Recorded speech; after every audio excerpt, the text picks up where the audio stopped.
시청자 여러분, 안녕하셨습니까? 주님과 함께 5분 묵상의 시간을 갖겠습니다. 오늘은 욥기 37장 말씀을 묵상합니다. 본문에서 엘리후는 자연계를 통해서 드러난 하나님의 권능과 위엄을 소상하게 설명하고 있습니다. 그는 하나님이 이러한 자연 현상을 축복의 방편이나 심판의 방편으로 사용하사 이 세상을 공의로 통치하신다고 하는 불가해한 신비에 관해 언급하고 있습니다. 하나님의 음성을 들으라고 강조하는 엘리후는 그 소리가 천하에 퍼지며 번갯빛으로 땅끝까지 이르게 하시고 하나님이 기이한 음성을 일리시며 우리가 헤아릴 수 없는 큰 일을 행하신다라는 것입니다.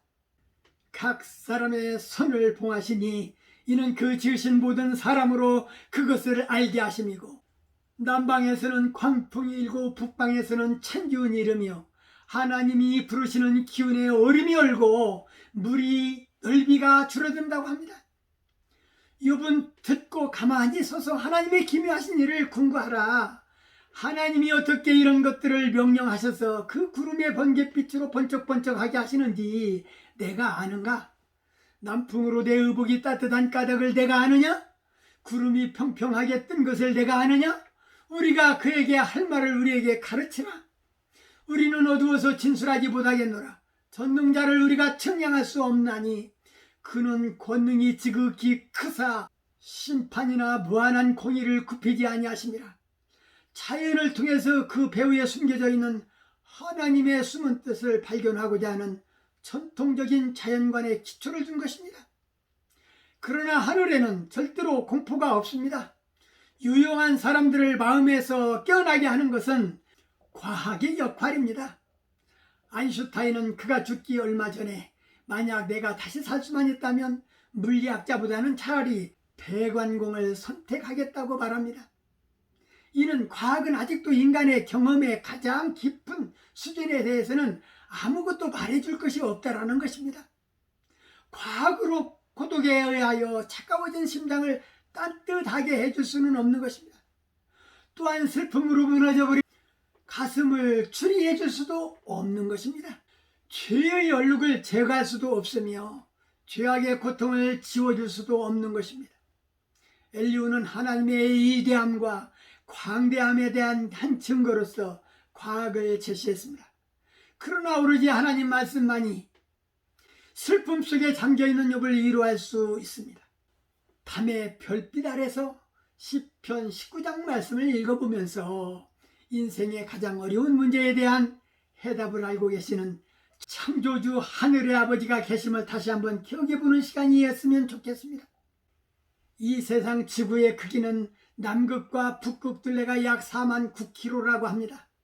적도의 둘레가 약 4만 53km인데 2200년 전 에라스토테네스도 이와 비슷하게 지구의 크기를 계산했다고 합니다.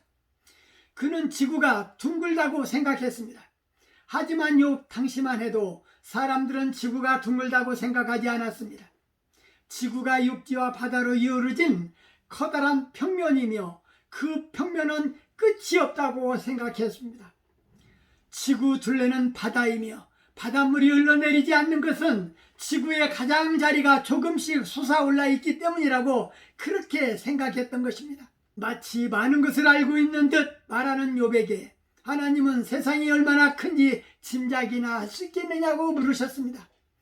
모든 것을 아시는 이는 오직 하나님뿐임을 말씀하신 것입니다. 본문 2절에서 하나님의 음성을 똑똑히 들으라 했는데 성경을 보면 하나님께서 사람들과 이야기를 나누시는 장면이 나옵니다. 뭔가를 제시하실 때나 어떤 사실을 알려주실 때 특정한 사람을 불러서 그와 이야기를 나누셨습니다.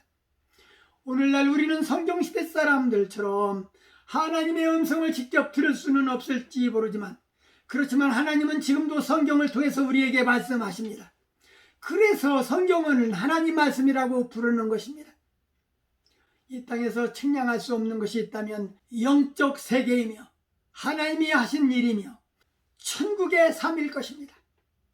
과학의 발달은 달나라를 정복했지만 그러나 하나님이 하신 일은 측량할 수 없는 것이고 앞으로도 영원히 알 수 없다는 사실을 전화 시청자 여러분들은 가슴에 간직해 할 것입니다. 오늘 말씀 여기까지입니다. 시청해 주셔서 대단히 감사합니다. 내일 다시 뵙겠습니다. 안녕히 계십시오.